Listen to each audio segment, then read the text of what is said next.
let's talk about the sort of perception of time. So what the research shows us is that perception of experience time is largely driven by attention. Time bothers us when we pay attention to it. And so the name of the game is to give people distractions. It makes time feel like it went by quicker.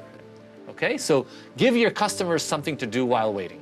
Compare an elevator ride. Some companies use music, but usually they use irritating music. But what if you, played them the news or some kind of interesting podcast, and then it almost becomes something, it's distracting and fun to be waiting. The other thing to do to manage time is give people a sense of progress.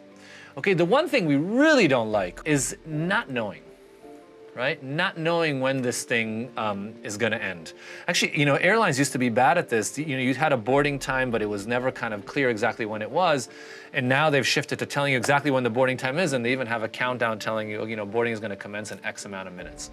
The exact same amount of time where you have a sense of progress versus you don't have a sense of progress feels completely different. And so, Disney recognizes that it has people waiting in lines for a ton of time.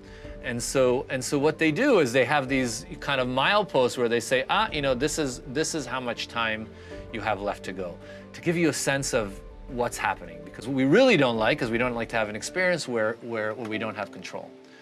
Right? So you want to give people a sense of control. What matters is not actual control, but it's your sense of perceived control. Do I feel like I'm controlling the time that's passing? Or is this something else controlling it and I have no control over it? Most of the time, customers are engaging in these experiences and they're not cynical. When I go to Disney, I know they're messing with my mind with all the information about the waiting time, but it still works. You can have an objective time in which something happened that's very different than the subjective time in which something happened. And so the question is, how do you manage that subjective sense of elapsed time? Understand how consumers experience and rewire your approach to marketing.